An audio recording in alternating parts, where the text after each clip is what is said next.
तर याच्या पाठीमागं कुणाचा स्वार्थ नाही किंवा त्याच्या पाठीमागं कसला उद्देश नाही. त्याचा उद्देश एकच आहे की जे ग्रामीण भागातल्या मुली, जे ग्रामीण भागातल्या बायका आहेत, जे आज एक एक रुपयासाठी त्यांना नवऱ्यासमोर किंवा कर्त्या पुरुषाकडे त्यांना हात पसरावा लागते, तर हे कुठं तर थांबलं पाहिजे. आपण स्त्रिया स्वातंत्र्य झालं फक्त म्हणतो, पण स्त्रियांचं स्वातंत्र्य तिच्या घरातच आहे.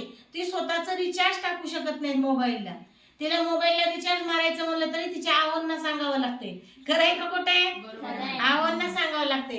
तर ती कमीत कमी एक ब्लाऊज जर शिवली तर 200 रुपये आले तर ती 1 महिन्याचं रिचार्ज मारू शकते. ती स्वावलंबी झाली का नाही झाली?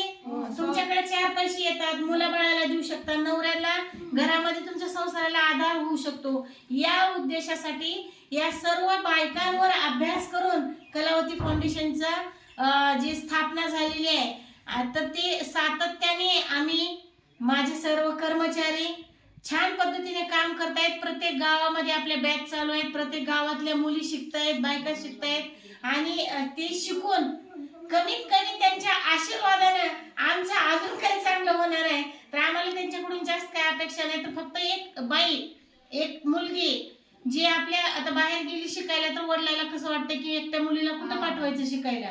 सुनेला जायचं म्हणलं की सुनेच्या घरचे नको म्हणतात, काही गरज नाही, गरीबच म्हणतात.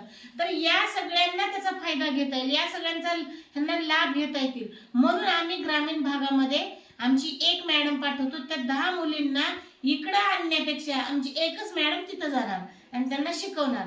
तर या पद्धतीनं सर्वांनी असंच शिका, तुमचा चांगला संदेश पुढे पाठवा. तुमच्यासारख्या अजून महिला शिकल्या पाहिजेत, अजून त्यांनी त्यांच्या पुढचा हे केलं पाहिजे. आणि ज्यांना काही इच्छा आहे, आपण 10 मुलींमधून 2 मुलींची निवड करतो जे चांगले शिवतात आणि त्यांना आपल्याकडंच काम देतो.